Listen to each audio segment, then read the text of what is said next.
খাতা দেখায় ছাড় চাকরিহারাদের। উচ্চ মাধ্যমিকে খাতা দেখায় ছাড় চাকরিহারাদের। জোর করে চাকরিহারাদের থেকে খাতা ফেরত নেওয়া হবে না, স্বেচ্ছায় পরীক্ষার খাতা দেখতে পারবেন চাকরিহারারা। আর কি জানা যাচ্ছে জানবো সোমরাজ আমার সহকর্মীর কাছ থেকে। সোমরাজ, দেখো, গত সপ্তাহে সুপ্রিম কোর্টের রায়ের পর উচ্চ মাধ্যমিক শিক্ষা সংসদ বিভিন্ন জেলা জুড়ে রিপোর্ট চেয়েছিল যে চাকরি বাতিল হওয়া শিক্ষক শিক্ষিকাদের সংখ্যা কত যারা উচ্চ মাধ্যমিকের উত্তরপত্র মূল্যায়ন করছেন। কিন্তু এবার উচ্চ মাধ্যমিক শিক্ষা সংসদ সিদ্ধান্ত নিল যে সমস্ত শিক্ষক শিক্ষিকাদের চাকরি বাতিল হয়েছে তাদের মধ্য থেকে যারা উচ্চ মাধ্যমিকের উত্তরপত্র মূল্যায়ন করছেন তাদের থেকে জোর করে উচ্চ মাধ্যমিকের উত্তরপত্র নেওয়া হবে না। অর্থাৎ তারা উচ্চ মাধ্যমিকের উত্তরপত্র যদি মূল্যায়ন করতে চান তাতে আপত্তি নেই সংসদে, সেক্ষেত্রে তারা ভলেন্টিয়ারি সার্ভিস হিসাবে উচ্চ মাধ্যমিকের উত্তরপত্র মূল্যায়ন করতেই পারেন। কিন্তু এর মধ্য থেকে কেউ যদি আবার স্বেচ্ছায় উচ্চ মাধ্যমিকের উত্তরপত্র ফিরিয়ে দিতে চান সেটাও গ্রহণ করবে উচ্চ মাধ্যমিক শিক্ষা সংসদ। তার বদলে সেই উত্তরপত্র অন্যান্য শিক্ষক শিক্ষিকাদের দিয়ে দেখানো হবে। এ বিষয়ে সংসদ সভাপতি চিরঞ্জীব ভট্টাচার্য জানিয়েছেন যে সরকারের যে নির্দেশ সেই নির্দেশ মতোই তারা কাজ করছেন। কিন্তু উচ্চ মাধ্যমিক শিক্ষা সংসদের তরফে যেটা জানা যাচ্ছে সূত্র মারফত, ইতিমধ্যেই উত্তরবঙ্গ এবং উত্তরবঙ্গ রিজিয়ন এবং তার সঙ্গে মেদিনীপুর রিজিয়নে 90% বেশি উত্তরপত্র মূল্যায়ন হয়ে জমা পড়ে গেছে। শুধুমাত্র উত্তরপত্র মূল্যায়ন বাকি রয়েছে কলকাতা এবং বর্ধমান রিজিয়নে। তাই এই দুটি রিজিয়নের মধ্যে থেকেই যাদের চাকরি বাতিল হয়েছে সুপ্রিম কোর্টের রায় তারা যদি স্বইচ্ছায় উচ্চ মাধ্যমিকের উত্তরপত্র মূল্যায়ন করতে চান তাতে কোনো আপত্তি জানাবে না উচ্চ মাধ্যমিক শিক্ষা সংসদ। ধন্যবাদ সোমরাজ। পেট্রোল পাম্প কর্মীর মাথায় গুলি, আলিপুরদুয়ার 2 ব্লকের টটপাড়া এলাকার ঘটনা। গুলিবিদ্ধ পেট্রোল পাম্প কর্মী অজয় মণ্ডল। বাইকে করে এসে গুলি করে পালায় 3 দুষ্কৃতী।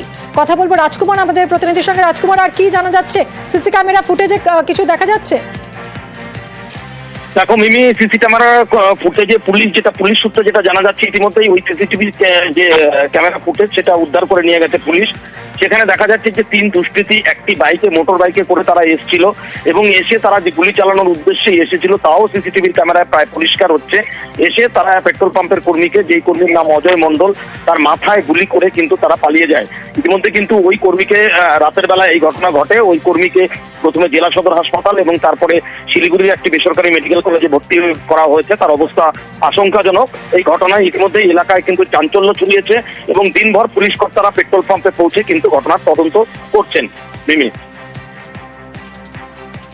ধন্যবাদ রাজকুমার।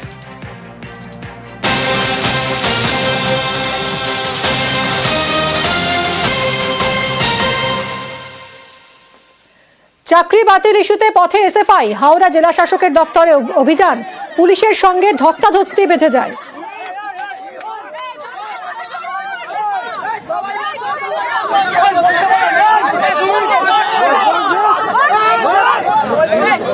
চাকরি বাতিল ইস্যুতে পথে নেমেছে আজ এসএফআই।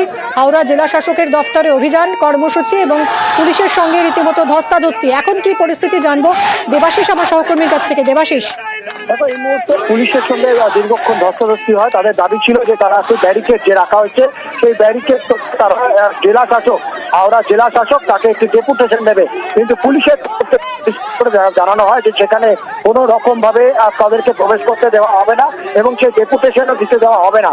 এবং তারপরে কিন্তু দীর্ঘক্ষণ ধস্তাধস্তি এবং ব্যারিকেড ভাঙার চেষ্টা করে। পরবর্তীকালে এসএফআই ছাত্র সংগঠনের যারা কর্মী সমর্থক রয়েছে তারা এই মুহূর্তে রাস্তায় বসে পড়েছে এবং যেটা মূলত শিক্ষামন্ত্রীর একটি পুষ্পতলিকা যেটা জ্বালানোর চেষ্টা চালানো হচ্ছে। কিন্তু সেক্ষেত্রে পুলিশি বাধা যে এখানে কোনো রকম আগুন জ্বালাতে দেওয়া হবে না, এই নিয়েই কিন্তু এখনো বাকবিতণ্ডা চলছে। এসএফআই কর্মী সমর্থকরা কার্যত রাস্তায় বসে বিক্ষোভ দেখাচ্ছে। হাওড়ার গুরুত্বপূর্ণ এমটি রোড তা কার্যত বন্ধ হয়ে গেছে যান চলাচল। ফলে এই আন্দোলনের জেরে কিন্তু ব্যাপক যানজটের সৃষ্টি হয়েছে শহরের একাধিকে। তবে এসএফআই ছাত্র কর্ম সমর্থকদের দাবি যে তারা শান্তিপূর্ণ মিছিল তারা চায় জেলা শাসকের কাছে ডেপুটেশন জমা দেবে, তাহলেই কোনো সমস্যা নয়। কিন্তু পুলিশের তরফ থেকে একাধিক জায়গায় ব্যারিকেড করে তা কিন্তু জেলা শাসকের দপ্তরে ঢোকার রাস্তা কার্যত বন্ধ করে দেওয়া হয়েছে।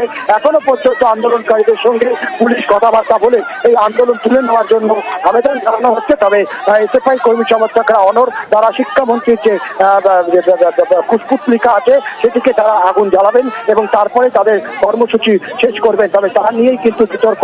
পুলিশের তরফ থেকে কোনো আগুন জ্বালানোর ক্ষেত্রে অনুমতি দেওয়া হচ্ছে না। ধন্যবাদ দেবাশিস।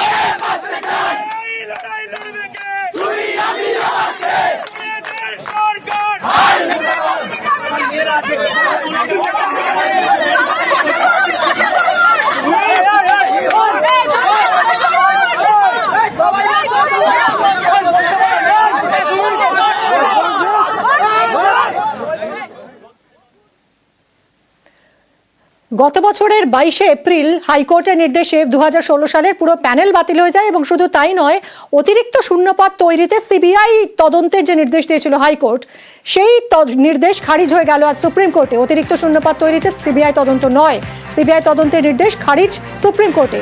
আগেই শূন্যপদে সিবিআই তদন্তের নির্দেশ দিয়েছিল কলকাতা হাইকোর্ট। অতিরিক্ত শূন্যপদ তৈরিতে সিবিআই তদন্ত নয়, সিবিআই তদন্তের নির্দেশ খারিজ হয়ে গেল সুপ্রিম কোর্টে।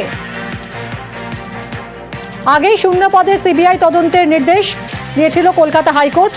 ক্যাবিনেটের সিদ্ধান্তে হস্তক্ষেপ নয় কোর্টের, সিবিআই তদন্ত খারিজ করে মন্তব্য সুপ্রিম কোর্টের। সিবিআই তদন্ত খারিজ প্রধান বিচারপতির বেঞ্চে।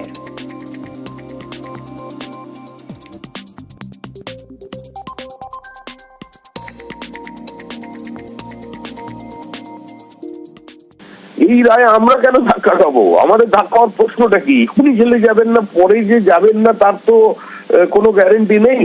কারণ এখানে পুরো ক্যাবিনেটকে থেকে অব্যাহতি দেওয়া হলো, কিন্তু এছাড়াও তো হাইকোর্টে বিভিন্ন ধরনের মামলা চলছে, দুর্নীতির মামলা চলছে, সিবিআই এর ইনভেস্টিগেশন চলছে, ইডির ইনভেস্টিগেশন চলছে, সেগুলো তো বন্ধ হলো না।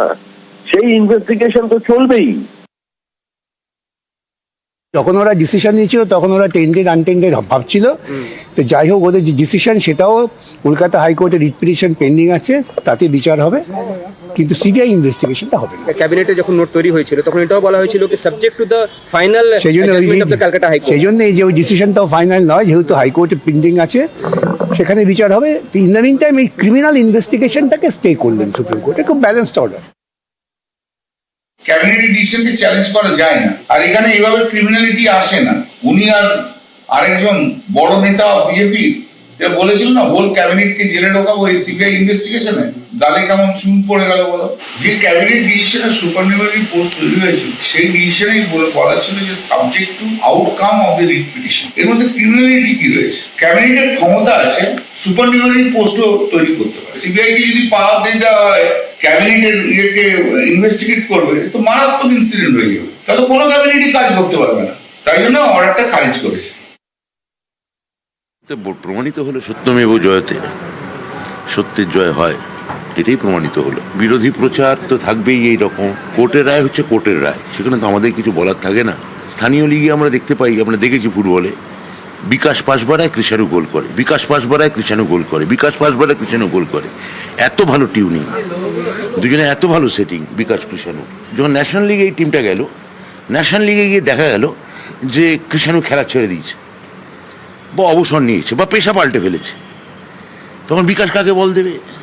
কৃষাণু নেই, মাইনাস করছে, কেউ গোল করতে পারছে না।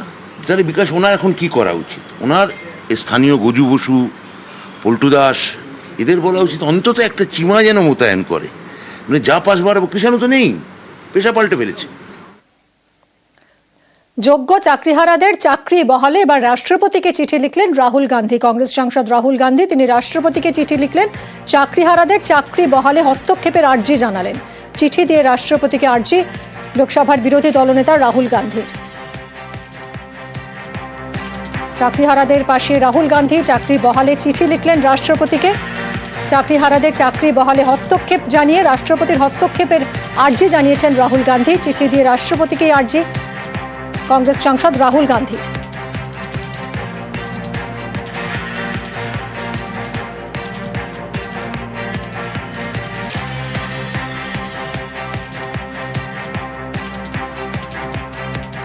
চাকরি বহালে চিঠি এবার রাহুল গান্ধী, রাষ্ট্রপতিকে চিঠি লিখলেন রাহুল গান্ধী।